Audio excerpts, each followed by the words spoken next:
ಇಲ್ಲ, ನಿನ್ನೆ ನಾನು ಕೂಡ ಮಾನ್ಯ ಮುಖ್ಯಮಂತ್ರಿಗಳ ಜೊತೆ ಇದ್ದೆ. ಮಾನ್ಯ ಮುಖ್ಯಮಂತ್ರಿ ಅಂತ ಸನ್ಮಾನ್ಯ ಸಿದ್ದರಾಮಯ್ಯನವರು ಕಿತ್ತೂರು ಉತ್ಸವಕ್ಕೆ ಬಂದಿದ್ದರು.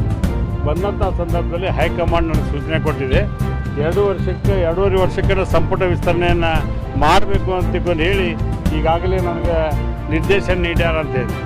ಒಂದು ಮಂತ್ರಿಮಂಡಲ ವಿಸ್ತರಣೆ ಮಾಡ್ತಕ್ಕಂಥ ಪರಮಾಧಿಕಾರ ಇರ್ತಕ್ಕಂಥದ್ದು ಮಾನ್ಯ ಮುಖ್ಯಮಂತ್ರಿಗಳಿಗೆ.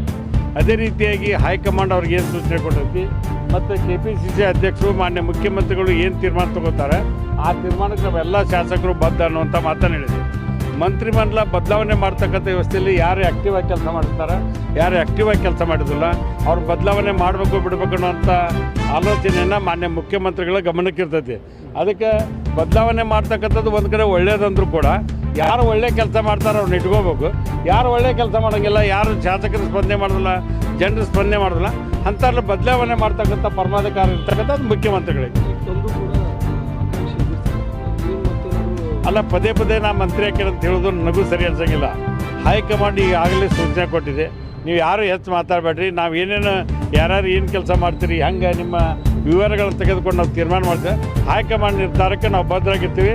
ನನ್ನ ಗುರಿ ಇರ್ತಕ್ಕಂಥದ್ದು 2028ಕ್ಕೆ ನಾವು ಮತ್ತೆ ಶಾಸಕರಾಗಬೇಕು, ನಮ್ಮ ಸರ್ಕಾರ ಬರಬೇಕು ಅನ್ನೋಂಥ ಗುರಿ ಇಟ್ಕೋಬೇಕು ಹೊರತ ಬೇರೆ ವಿಚಾರ ಏನೂ ಇಲ್ಲ.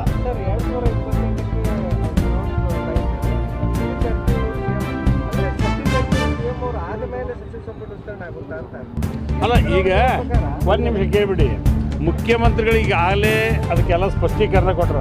ನಿನ್ನೆ ಯತೀಂದ್ರವರು ಸ್ಪಷ್ಟೀಕರಣ ಕೊಟ್ರ. ಅದು ಅಲ್ಟಿಮೇಟ್ಲಿ ನಮ್ಮಲ್ಲಿ ಹೈಕಮಾಂಡ್ ಏನು ತೀರ್ಮಾನ ತಗೋತಿತ್ತು ಅದೇ ಬದ್ಧ. ಸುಳ್ಳ ನಾವು ಇಲ್ಲಿ ಏನು ಮಂತ್ ರಸ್ತೆದಾಗ ನಿಂತು ಮಾತಾಡೋದಕ್ಕೇನು ಆಗ್ತಿರಂಗಿಲ್ಲ.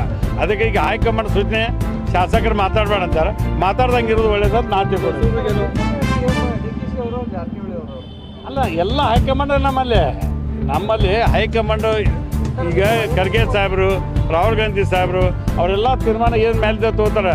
ನಮ್ಮ ಕಾಂಗ್ರೆಸ್ ಉಸ್ತುವಾರಿ ಅಂತ ಸುರ್ಜೇವಾಲ ಸಾಹೇಬ್ರು ಅಂತಾರೆ, ವೇಣುಗೋಪಾಲ್ ಅವ್ರು ತೀರ್ಮಾನ ಮಾಡ್ತಾರೆ. ಅದು ಭಾಳ ನಮ್ಮಂಥ ಹಂತದಲ್ಲಿ ಲೀಡ್ರು ಮಾತಾಡುವಂಥ ವ್ಯವಸ್ಥೆನಲ್ಲ, ನಾವು ಮಾತಾಡೋದೇ ಇಲ್ಲ.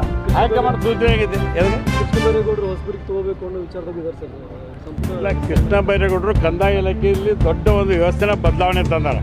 ನಾನು ಅವ್ರು ಬದಲಿ ಮಾಡಿದಂತ ನಾನಂತೂ ಒಪ್ಪಲ್ಲ ವೈಯಕ್ತಿಕವಾಗಿ. ಯಾಕೆಂದರೆ ಅಂಥ ಒಳ್ಳೆ ಕೆಲಸ ಮಾಡಿದವರು ಅಧಿಕಾರದಲ್ಲಿ ಇರಬೇಕಾಗತ್ತೆ. ಈಗ ನೋಡಿ, ಕಂದಾಯ ಇಲಾಖೆ ಎಷ್ಟು ಸರಳೀಕರಣ ಆಯಿತು, ಇವತ್ತೆಲ್ಲ ಕೂಡ ಈಸಿ ಆಗಿದೆ. ಅಂಥ ಒಂದು ಬದಲಾವಣೆ ತಂದ್ರೆ. RDPR ಸಚಿವರಾಗಿದ್ದರು, ಕೃಷಿ ಸಚಿವರಾಗಿದ್ದರು, ಅವರು ಯಾವ್ಯಾವ ಖಾತೆ ಕೊಟ್ಟೈತಲ್ಲ ಅದನ್ನು ಸಮರ್ಥವಾಗಿ ನೀಗಿಸಿದಂಥ ಒಬ್ಬ ಸಮರ್ಥ ನಾಯಕ. ಅಂಥ ಒಂದು 10-15 ಮಂದಿ ಇಟ್ಕೊಂಡು ಉಳ್ಕಿದಾರ ಬದಲಿ ಮಾಡ್ತಿದ್ರು. ಅವರು ಅವ್ರಿಗೆ ಬಿಟ್ಟಂಥ ಮುಖ್ಯಮಂತ್ರಿಗಳು ಬಿಟ್ಟದ್ದು, ಉಪಮುಖ್ಯಮಂತ್ರಿಗಳು ಬಿಟ್ಟದ್ದು. ಅದು ಏನು ನಡೆದಂತೆ ಗೊತ್ತಿಲ್ಲ. ದೊಡ್ಡವ್ರು ಯಾಕೆ ಮಾತಾಡೋದಿಲ್ಲ? ಸರಿ, ಈಗ ಕುಮಾರಸ್ವಾಮಿ ಅವರು ಎ ಖಾತೆ ಬಿ ಖಾತೆ ಒಳಗೆ ಲೂಟಿ ಮಾಡುವಂಥ